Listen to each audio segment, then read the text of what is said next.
안녕하세요. 하나님과 함께하는 진정한 형통한 삶을 살아가는 우리 모두가 되기를 축복합니다.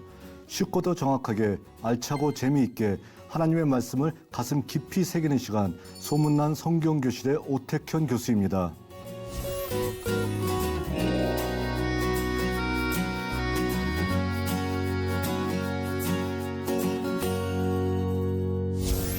지난 시간에 나눈 내용 기억하시나요? 지난 시간에는 아하스 왕과 이사야의 메시지에 대해서 저희들이 함께 살펴봤습니다. 오늘 나올 내용은 시대가 조금 변화가 됐네요. 히스기야와 이사야, 바로 같은 이사야 선지자가 활동하지만 전혀 다른 성격의 왕이었었던 아하스와 히스기야의 차이를 비교하고요.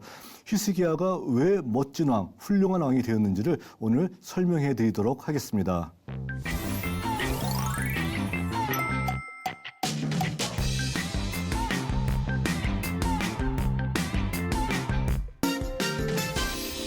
자, 왕들을 평가하다 12번째 시간입니다. 자, 히스기야와 이사야 이렇게 되어 있습니다. 자, 이 둘과의 관계를 우리가 보게 되면은, 자, 이사야도 말할 필요 없이 훌륭한 예언자이고요. 히스기야도 우리가 알고 있기에 굉장히 훌륭한 왕으로 생각이 되고 있습니다. 그러니까 훌륭한 왕과 훌륭한 선지자가 만났으니까 항상 덕담이 오가듯이 좋은 내용만 오갔으리라 생각을 하고 있는 경우가 많이 있는데 실상은 그렇지 않다는 것입니다. 이 두 사이에서도 굉장히 아주 그 긴장 관계가 형성되기도 했었고요. 이사야가 히스기야를 향해서 무시무시한 어떤 예언을 하기도 했었다는 것입니다. 바로 그 내용에 대해서 저희들이 함께 살펴보도록 하겠습니다. 신명기 역사에서 최고의 왕이 누구냐라고 얘기하게 되면은 당연히 우리는 두 사람을 들 수 있습니다. 우리가 처음에 얘기할 때도 우리가 이미 나눴던 얘기이기도 한데요. 요시야 왕, 히스기야 왕, 금메달, 은메달을 나눈다라고 하게 되면 요시야가 금메달, 히스기야가 은메달이라고 얘기할 정도로 신명기 역사에서는 최고의 왕으로서 평가받는 사람이 이 두 사람이고요. 오늘 우리가 살펴볼 히스기야는 당연히 어떻게 될까요? 그러니까 훌륭한 왕이었었다라고 이제 평가할 수가 있다라는 것입니다. 자, 이들이 신명기 역사에서 훌륭한 평가를 받았던 이유가 뭘까요? 그 이유는 그들 모두가 다 산당을 파괴하고 제2중앙을 이룬 왕이었기 때문에 그렇다는 겁니다. 자, 그러니까 산당을 파괴한다는 것은 백성들이 세웠던 그 산당을 파괴하는 것은 굉장히 어떤 여론에 반하는 행동이 될 수 있겠지만 하나님께서 분명하게 금하고 있는 산당을 이들은 혁파했었고요. 강대국의 어떤 우상들이 있는 1월 성신의 제단도 이들은 다 무너뜨렸었고요. 또 하나님의 말씀에 근거해서 철저하게 종교 개혁을 단행했던 사람들이 바로 이 두 사람이었기 때문에 성경, 특히 신명기 역사서에서는 이들을 최고의 왕으로 평가하고 있다라는 것입니다. 자, 그런데 요시야와 히스기야의 제2중앙은 그 성격이 조금 차이가 납니다. 자, 똑같이 산당을 부수고 제2중앙을 이루었다라고 하지만 자, 성격에 봤었을 때는 조금 결이 다른 어떤 종교개혁이었다라고 볼 수 있습니다. 요시야는 종교개혁, 말 그대로 종교개혁적인 측면이 강했다는 거예요. 그런데 히스기야는 종교개혁의 측면보다는 정치개혁의 측면이 조금 더 강합니다. 그러니까 정치 개혁을 하다가 종교 개혁도 하게 되었다라고 이제 볼 수 있는 것이고요. 요시야 같은 경우에는 종교 개혁의 목적에서 시작해서 철저한 종교 개혁으로 끝났다라고 볼 수 있다는 겁니다. 자, 그러니까 히스기야 같은 경우에는 정치 개혁을 하고 그리고 그 정치 개혁의 부산물로서 종교 개혁에 나왔다라고 얘기할 수 있다는 것이죠. 성격은 다르지만 어쨌든 그 목적에 있어서 그 결과는 서로 비슷하게 철저한 제2중앙화를 이루는데 앞장섰던 사람이었다라고 볼 수 있다는 것입니다. 자, 그랬을 때 정치개혁자 히스기야는 제일 처음에 눈에 가시처럼 여겨지는 어떤 존재가 있습니다. 그들이 누구냐면 바로 아시리아예요. 그러니까 아시리아에 대해서 반대하는 입장을 철저하게 했었다는 겁니다. 자, 그러니까 아시리아 절대로 안 된다라는 거예요. 아시리아 때문에 우리가 조공도 많이 바치고 또 하나님 앞에 유일신 신앙을 지키려고 하는데 1월 성신의 제단을 예루살렘에 쌓아놓고 이건 있을 수 없는 일이다 얘기하면서 철저하게 반아시리아의 기치를 들게 되었었고요. 그리고 반아시리아 동맹을 결성하면서 자, 아시리아에 대해서는 절대로 우린 철저하게 아시리아에게 저항하고 아시리아를 용납할 수가 없어라는 어떤 입장을 폈다는 겁니다. 그러니까 필연적으로 아시리아가 이 당시에는 가장 막강할 때 중에 하나이거든요. 그러니까 아시리아와의 전쟁이 필연입니다. 그러니까 어떻게 해야 되나요? 자, 전쟁을 준비하는 어떤 행동을 많이 할 수밖에 없었다는 겁니다. 그래서 예루살렘에서 수로를 건설합니다. 그러니까 혹시라도 그들이 예루살렘을 겹겹이 에워쌌었을 때 성 안에서 목말라서 성문을 여는 일이 없도록 예루살렘을 충분한 어떤 물이 넘치도록 수로를 바깥에 있는 어떤 그런 기온샘에서부터 수로를 파가지고서 실로암 연못까지 가져오는 어떤 이런 역사를 했었었고요. 또 가장 중요한 것이 뭔가요? 방어할 때는 성벽이잖아요. 그러니까 성벽을 건설했었었고요. 또 아시리아가 계속해서 쳐들어올 때 뻥 뚫려서 예루살렘까지 오게 하면 안 되잖아요. 곳곳의 성에서 바로 아시리아에게 저항하기 위해서 46개 정도 되는 성을 요새화로 만들고요. 또 정규군, 비정규군을 운영하면서 아시리아가 언제 쳐들어와도 우리가 맞서 싸울 준비를 했었었던 바로 이런 어떤 모습을 보였던 것이 히스기야라는 것입니다. 자, 그러니까 최강대국 아시리아 할지라도 일전불사한다라는 생각을 가지고 있었다는 것이에요. 자, 그랬을 때 히스기야는 예루살렘을 다시 한번 중건함을 통해서 예루살렘을 재정비함을 통해서 자, 어떤 아시리아의 침략에 대응했었다는 겁니다. 자, 우리가 자세히 보게 되면 이렇게 분홍색으로 되어 있는 이 부분이 어디냐면은 다윗이 처음에 도읍을 정했던 예루살렘의 크기입니다. 그러다가 어떻게 되나요? 다윗이 아리우나의 타작마당을 사가지고서 이와 같이 예루살렘이 커지게 됩니다. 그리고 솔로몬은 여기다가 성전을 짓게 되었던 것이고요. 자, 그런 상태로서 주전 8세기까지 오게 됩니다. 주전 8세기에 북이스라엘이 멸망하게 됩니다. 북이스라엘이 멸망하니까 당연히 어떻게 될까요? 북이스라엘의 많은 유민들이 남쪽으로 내려오게 되었다는 거예요. 남쪽으로 내려오게 되니까 어떻게 됩니까? 예루살렘이 이와 같이 커진 거예요. 자, 고고학적인 근거로 다 발견된 겁니다. 히스기야 당시에 예루살렘이 이와 같이 커지게 되었었고, 그리고 이 바깥에 있는 것은 이거는 AD 1500년경에 자, 슐라이만이라고 하는 그 오스만 투르크의 왕이 저렇게 다시 예루살렘을 만들었던 이런 흔적입니다. 자, 그러니까 히스기야 당시에는 이와 같은 것이 예루살렘이었었다라는 거예요. 자, 이와 같은 예루살렘인데 이것을 지키기 위해서 어떻게 하냐면은 기온샘에 있는 물을 성 안으로 끌어들여야 됩니다. 그래서 어떻게 합니까? 기온샘은 성 바깥에 있어요, 이렇게. 자, 성 바깥에 있는 기온샘의 물을 성 안으로 끌어들이기 위해서 터널을 팝니다. 자, 수구를 파고 터널을 파가지고서 자, 이렇게 꾸불탕꾸불탕해서 마침내 이 물이 성 안에 있는 실로암 연못까지 오게 만드는 대역사를 벌였던 것이 바로 히스기야 왕이라고 얘기할 수 있습니다. 자, 그러니까 성벽을 다시 중건하고 성 바깥에 수로를 파가지고서 성 바깥에 있는 샘물을 성 안으로 끌어들여서 아시리아가 쳐들어오고 아시리아가 예루살렘을 포위한다 할지라도 절대로 우리가 목말라서 항복할 리는 없어 하면서 바로 이와 같은 어떤 역사를 벌이면서 자, 정치 개혁을 했던 사람이 바로 히스기야라고 얘기할 수 있다는 것입니다. 이랬을 때 자, 히스기야가 팠었던 그 수로의 끝자락에서 무엇이 발견됐냐면 실로암 석비가 발견됐어요. 실로암 석비는 어떤 내용이냐면은 자, 동굴이 뚫리던 날, 자, 한마디로 머릿돌 같은 거예요. 동굴이 뚫리던 날에 인부들이 서로 손에 도끼를 든 채 만나게 되었습니다. 그러니까 히스기야 터널을 뚫을 때 양쪽에서 파고 들어와서 가운데서 만났던 것을 얘기하고 있습니다. 자, 그리고 연못이 1200규빗이나 되었었다라고 얘기합니다. 자, 그러니까 1200규빗이라고 하는 것이 굉장히 커다란 의미예요. 그러니까 실질적으로 히스기야 터널을 재봤습니다. 재보고 그것을 1200규빗으로 환산해 봤더니 규빗이 대략적으로 44.5cm 정도 됐다라는 거, 바로 고고학적인 어떤 근거를 통해 가지고서 규빗의 어떤 크기를 만들었던 굉장히 중요한 어떤 그 히스기야 시절의 유물입니다. 이 유물이 어디 있냐면 현재 이스탄불에 있는 이스탄불 고고학박물관에 있어요. 그러니까 여러분들이 혹시라도 이스탄불에 가시는 분이 있다라고 하게 되면은 반드시 고고학박물관에 가서 이 실로암 석비를 여러분들이 꼭 보시기 바랍니다. 근데 한 2년 전부터 시작해서 그 실로암 석비가 있는 4층을 한마디로 보수 작업을 하더라고요. 그래서 지금은 현재는 볼 수가 없어요. 그런데 앞으로라도 여러분들이 이스탄불을 가시는 분이 있다라게 되면 고고학박물관에 있는 실로암 석비를 꼭 여러분들이 와서 보시기 바랍니다. 자, 그러면은 이 히스기야 터널은 어떻게 생겼냐? 히스기야 터널은 다윗성이라는 곳에 이 안에 위치하고 있습니다.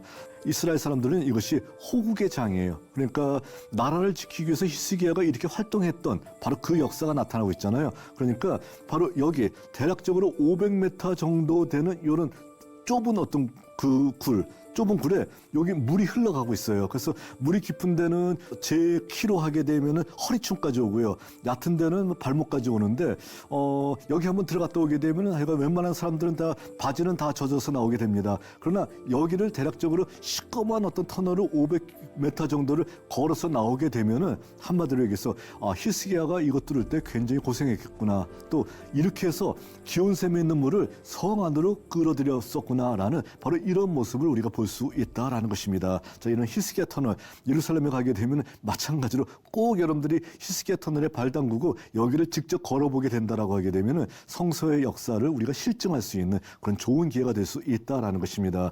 자, 이와 같은 히스기야 터널을 통해서 어떻게 하고 있는 거예요? 히스기야가 어쨌든 간에 아시리아에 대해서 대항하고자 하는 어떤 그런 의지를 보였었다라는 것입니다. 자, 그리고 예루살렘의 그 중간에 가보게 되면 이와 같은 성벽터가 있고요. 이 성벽터를 발견한 다음에 이 성벽터 위로는 이걸 그대로 내버두고 이 밑에서 계속해서 고고학자들이 작업을 계속하고 있는 어떤 중이에요. 이게 주전 8세기에 새롭게 중건된 성벽이라는 거예요. 그럼 언제예요? 히스기야 때이잖아요. 그러니까 우리 성경에 히스기야가 성벽을 중건하면서 아시리아의 침략에 대응했다 했었을 때 그 중에 일부가 남아있다는 겁니다. 그러니까 히스기야 시절의 어떤 그런 그 고고학적인 근거가 남아있는 어떤 유적이기 때문에 구예루살렘에 가시는 분들, 올드시티에 가시는 분들은 십자가의 길을 도는 어떤 그 와중에 나타나고 있는 어떤 유적이니까 이것을 보면서 히스기야를 한 번 정도 생각하고 지나가신다고 하게 되면 굉장히 의미가 있을 것 같습니다. 자, 이 같은 히스기야의 성벽, 아시리아의 침략에 대비하기 위한 하나의 방어선이었었다는 것입니다. 그리고 또 히스기야의 이런 어떤 행적들은 아시리아 왕이었었던 사네립의 프리즘에 의해서도 나타나고 있습니다. 아시리아 왕이 만들었던 자기의 어떤 치적을 자랑했던 프리즘인데 이거는 어디 있냐면 대형 박물관에 있습니다. 대형 박물관의 고대 근동관에 보게 되면은 사네립의 프리즘에서 이런 내용이 나와 있습니다. 나와 있는데 이 가운데 히스기야와 관련된 부분은 어떤 부분이 나오냐면은 유대인 히스기야는 나의 멍에에 복종하지 않았기 때문에 나는 요새화된 성 46개와 그 인근의 많은 촌락들을 포위하여 공격했다. 이렇게 돼 있어요. 그러니까 히스기야가 요새화된 성 46개를 만들었다라는 것을 근거할 수 있다라는 겁니다. 성경의 메시지가 그대로 실증되는 경우이고요. 그리고 또 그곳에서 나는 그 성들에서 남녀노소를 20만 150명과 또 말, 노새, 나귀, 낙타, 수많은 가축들을 전리품으로 얻었다. 그러니까 이 전쟁에서 아시리아가 승리한 모습을 보여주고 있죠. 또 나는 히스기야를 어떻게 했냐면은 그의 왕궁 예루살렘의 성 안에 새장에 갇힌 새처럼 만들어 놓았다라고 얘기하고 있습니다. 여러분들이 이제 보통 목사님들 설교할 때 고대 근동 기록에 의하면은 히스기야를 새장의 새처럼 가뒀다라는 기록이 있다라고 많이 들으셨을 겁니다. 그게 어디냐? 바로 여기 들어있는 거예요. 그러니까 히스기야를 역사적으로 증언하고 있는 아시리아 왕 사네립의 모습을 발견할 수 있다는 겁니다. 여하튼 여기서도 아시리아 정책을 피면서 아시리아에게 저항하기 위한 히스기야의 흔적을 아시리아 왕의 기록을 통해서 우리가 발견할 수 있었다라는 것입니다. 자, 그러니까 이러한 히스기야에 대해서 신명기 역사는 어떻게 평가하고 있냐면은 다윗의 행위같이 정직하게 행했다. 우리 아하스는 어떻게 했나요? 다윗과 같이 정직하게 행하지 못했다라고 얘기하고 있는데 히스기야는 다윗과 같이 정직하게 행했다라고 얘기하고 있습니다. 그리고 그가 제일 칭찬받는 요소 중에 하나, 산당을 제거했다.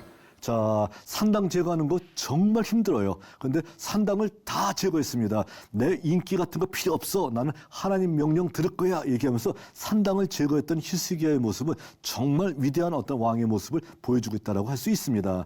자, 그리고 바알과 아세라상을 제거했고요. 자, 그리고 더 멋진 행동이 뭐냐면은 모세의 놋뱀, 모세가 들었던 놋뱀을 느수다, 녹조각이다, 녹조각에 불과해 하면서 이것을 파괴했다는 거예요. 자, 자기의 어떤 그 조상의 어떤 모세가 들었던 또 기적을 일으켰던 노뱀이에요. 근데 사람들이 그것을 향해서 우상처럼 섬기고 있다는 겁니다. 그러니까 하나님 위에 이 모세가 들었던 노뱀이나 할지라도 이것을 위해서 사람들이 분양을 한다라게 되면 이것도 우상에 불과하다 얘기하면서 그것을 노조각이라 하고 파괴했던 모습, 이것은 히스기야의 정말 멋진 모습이라고 얘기할 수 있고요. 이것은 다윗도 파괴하지 못했던 모세의 노뱀이었다는 겁니다. 그러니까 히스기야의 행동이 얼마나 뭐 좌우 가리지 않고 하나님만 바라보면서 움직였던가라는 것을 보여주고 있는 멋진 행동이라고 얘기할 수 있다는 것입니다. 자, 그렇기 때문에 히스기야의 어떤 일생에 여호와께서 함께 하심을 통해서 형통했었다라고 역사서는 기록하고 있습니다. 자, 그런데 여기까지 본다라고 하게 되면 이사야와 히스기야가 싸울 일이 전혀 없을 것 같아요. 그런데 아까 제가 처음에 뭐라고 했었나요? 이사야와 히스기야가 어느 한 문제 가지고서 날카롭게 대립한 적이 있었다 얘기하고 있죠. 또 이사야 선지자한테 히스기야가 굉장히 야단 맞은 적이 있었다라는 거예요. 자, 어떤 일일까요? 바로 이것 때문이라는 것입니다. 어떤 거냐면 아시리아를 섬기지 않았기 때문에 그렇다는 거예요. 자, 그럼 아시리아를 섬기지 않고 철저한 반아시리아 정책을 폈다는 겁니다. 자, 그럼 칭찬받을 일이 아닌가요? 아시리아에 대해서 반대했고 반아시리아 정책을 피면서 반아시리아 동맹에 가입하라라고 주변의 나라들한테 얘기하고 다니고 철저하게 아시리아는 못 섬겨라고 얘기했던 히스기야의 이런 행적은 굉장히 칭찬받을 행적 같은데 이것이 바로 선지자한테 비난받은 행적이 되었다는 겁니다. 무엇 때문일까요? 자, 선지자 이사야는 히스기야의 반아시리아 정책을 절대로 지지하지 않습니다. 지지하지 않고 뭐라고 평가하고 있냐면 이사야 28장 18절에 의하면 사망과 언약을 맺은 유다다라는 거예요. 그러니까 히스기야의 반아시리아 정책은 한마디로 표현해서 사망과 언약을 맺은 행동이다. 그러니까 죽음과 언약을 맺었다는 거예요. 그러니까 그 언약으로 말미암아서 히스기야가 죽을 수밖에 없어라는 것을 강조하고 있는 그러한 어떤 예언을 했었다는 겁니다. 그러니까 네가 반아시리아 동맹을 맺은 것 이건 정말 잘못된 거야라고 얘기했다는 거예요. 자, 그러면 우리가 이 정도 하게 되면 어느 정도 이해가 될 것 같습니다. 그리고 이제 어느 정도 예상이 될 것 같아요. 선지자 이사야가 무엇을 얘기했는지. 선지자 이사야는 반아시리아 동맹이 중요한 것이 아니라 누구 의지하라고 했던 것 같은가요? 하나님 의지하라 하는 거예요. 그러니까 친아시리아, 반아시리아 다 잘못되었다라는 겁니다. 정말 누구 의지해야 되는 거예요? 하나님 의지해야 된다라는 것을 얘기하고 있다는 겁니다. 우리도 누구 의지해야 되나요? 우리 우방국 의지해야 되나요? 아니면 우방국에 대해서 반하면서 반대해야 되나요? 그것 저것 다 잘못됐다는 겁니다. 우리가 진짜 의지해야 되는 것은 누구를 해야 된다는 겁니까? 하나님만 의지하면 되는 거예요, 우리는요. 그런데 사람들은 왜 자꾸 세상적인 것을 의지하려고 할까요? 그럼 바로 세상을 의지하려고 할 때 아하스의 잘못 또는 히스기야의 잘못, 이 모든 것들을 우리가 그대로 답습할 수가 있다라는 것입니다. 이런 교훈을 성경은 우리에게 해주고 있다는 것입니다. 자, 그랬을 때 이사야 선포는 지금 얘기한 것과 똑같은 거예요. 반아시리아 동맹이 절대로 능사가 아니다라는 겁니다. 그러니까 너희들은 어떻게 하라는 거예요? 너희들은 하나님을 의지하지 절대로 다른 것 의지해서는 안 된다라는 것을 강력하게 외치고 있다는 겁니다. 이런 상황이에요. 이런 상황이니까 당연히 하나님을 의지하고 나가야 된다는 거예요. 그런데 히스기야의 가장 커다란 장점이 여기서 나오게 됩니다. 자, 히스기야가 반아시리아 동맹의 수장이 되었고 또 반아시리아 정책을 철저하게 펴고 있으니까 자, 아시리아가 어떻게 합니까? 아시리아가 히스기야 당시에 쳐들어왔다는 거예요.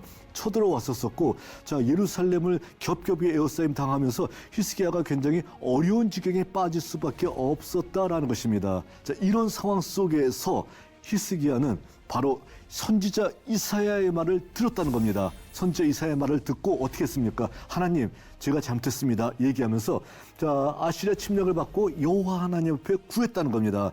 여호와 하나님 앞에 구하고 하나님, 저를 불쌍히 여겨주시고 우리를 긍휼하게 여겨달라라고 하면서 회개하고 기도했었을 때 하나님께서는 사내립에 18만 5천이나 되는 대군을 하루아침에 몰살시키는 이런 역사를 일으켰다는 겁니다. 어떤 일인가요? 우리 아하스 왕 때 우리가 살펴봤었던 바랄 수 없는 일들, 있음직하지 않은 일들, 하나님 의지하게 되면은 반드시 하나님께서 이루어 주신다라고 얘기했잖아요. 그 얘기했던 그 사건을 하나님께서 이루어 주셨다라는 것입니다. 자, 그러니까 나는 바나시라가 맞는 것이지 절대로 이 상황 속에서 하나님 의지한다고 사내립의 18만 5천 대군이 하루아침에 어떻게 될 수 없잖아 얘기하면서 끝까지 저항했다라면 어떻게 될까요? 히스기야도 역시 사내립에 의해서 아시리아 군대에 의해서 예루살렘이 멸망당하는 어떤 그런 상황이 될 수밖에 없었을 것입니다. 그러나 바로 이 상황 속에서 하나님을 의지했었을 때 하나님의 놀라운 이적으로 말미암아서 이 수많은 대군들이 하루아침에 몰살되고 이스라엘 유다 지역에서 다 도망가게 되는 바로 이러한 역사가 이루어지게 되었다라는 것입니다. 히스기야와 아하스의 가장 커다란 차이가 뭘까요? 아하스는 이런 상황 속에서 난 잘못한 것 없어 라고 버텼다는 거예요. 내 생각에는 이래선 안 돼. 그건 있음직하지 않은 일이야. 이런 일은 절대로 안 일어나 라고 생각을 하면서 끝까지 자기 고집을 부렸다는 겁니다. 그러나 히스기야는 어떻게 했나요?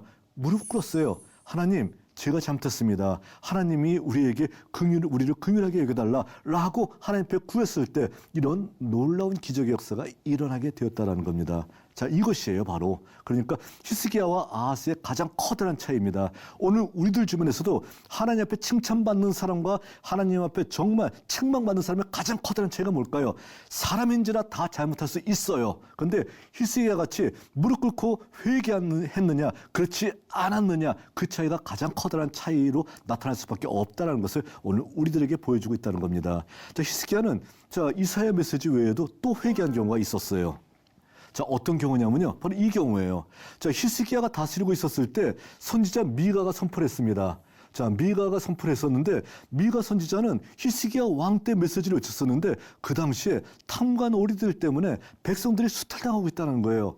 전쟁의 위협 가운데서 백성들이 고생하고 있는데 탐관 오리들은 백성들의 고요를 빼먹는데 혈안이 되어 있습니다. 그러니까 그런 어떤 탕간 오리들을 비난하고 있고요.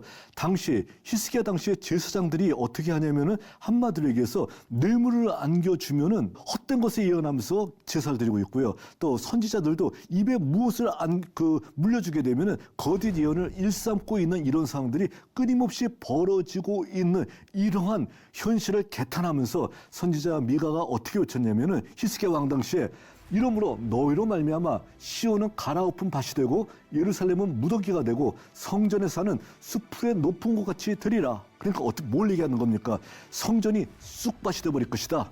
성전이 무너질 것이다 라는 것을 외치고 있었다는 겁니다. 자, 우리로 얘기하면 국가보안법이에요. 성전은 절대로 무너지지 않아요.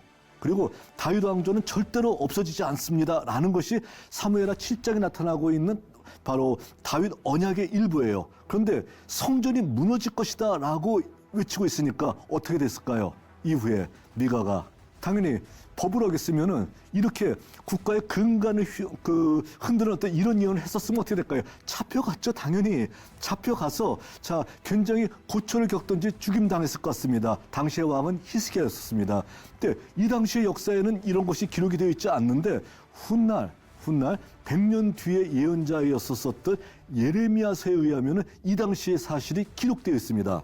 어떻게 기록이 되어 있냐면은 예레미야 26장에 보게 되면 유다 왕 히스기야와 모든 유다가 그를 죽였느냐. 미가가 끌려간 상황이에요.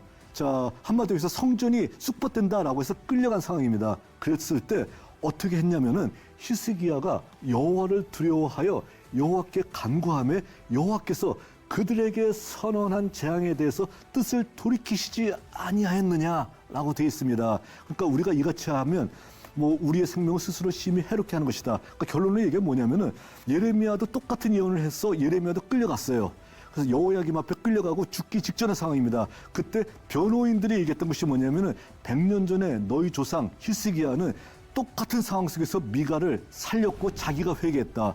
너 이 상황 속에서 예레미야를 죽이면 안 되잖아 얘기했을 때 더 이상 판례가 있잖아요. 그러니까 꼼짝 못하고 예레미야를 살려주게 됐다는 겁니다. 100년 전에 미가 선지자의 판례 때문에 누가 사는 거예요? 누가 덮었습니까? 예레미야가 덕본 경우가 있었었고요. 히스기야가 누구도 살린 거예요. 미가도 살렸지만 예레미야도 살린 어떤 이런 역사가 성경에 나타나고 있다는 겁니다. 여기서 우리 어떤 히스기야의 모습을 볼 수 있나요? 예루살렘 성전이 무너진다라고 얘기하는 참남한 예언을 하고 있는 미가 선지자를 백성들이 끄집어와서 붙잡힌 거예요. 끄집혀왔는데 히스기야는 이 상황 속에서 선지자의 예언에 귀를 기울이고요. 자기가 회개했어요. 자기가 회개함을 통해서 자 하나님 앞에 무릎을 꿇더니 하나님께서 어떻게 합니까? 재앙을 돌이키시고 내리시지 않았다는 겁니다. 회개하는 사람을 하나님께서는 이와 같이 인정하신다는 거예요. 그러니까 아하스와 히스기야의 가장 커다란 차이가 뭘까요? 친아시리아, 반아시리아 이 차이도 분명히 있어요. 그러나 가장 큰 차이는 회개 안 하고 버틴 자와 회개한 사람 이 차이가 분명히 나타나고 있다는 겁니다. 아버지는 회개 안 하고 목이 곧은 백성이에요. 그런데 그의 아들 히스기야는 하나님 앞에 잘못이 인정되게 되면 언제든지 회개했다는 겁니다. 자, 바로 이 모습을 우리들에게 보여주고 있다는 겁니다. 자, 그래서 결론입니다. 신명기 역사가는 자, 산당을 제하고 우상을 파괴하고 제2중앙을 철저히 지킨 왕으로 히스기야를 평가하고 있습니다. 최고의 왕이다라고 평가하고 있어요. 자, 그리고 예언서에 나타난 히스기야의 모습은 때론 자신의 힘으로 전쟁을 치르려 하고 반아시아 동맹 그리고 뭐 잘못을 저지르기도 합니다.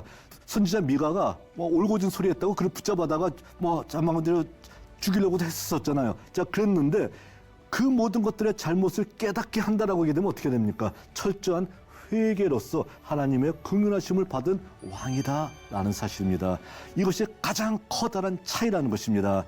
자, 그러니까 우리도 어떻게 해야 되나요? 제일 중요한 게 무엇일까요?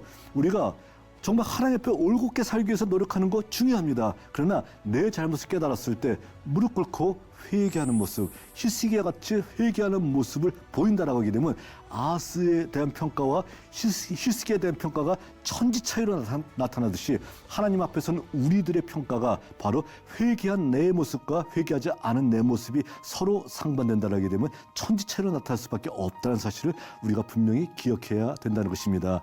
히스기야가 최고의 왕이 됐던 것은 잘못을 저질렀지만 회개한 모습, 이것이 가장 커다란 평가의 이유였었다라는 것을 우리가 기억해야 될 것입니다. 오늘은 여기까지 살펴보도록 하겠습니다.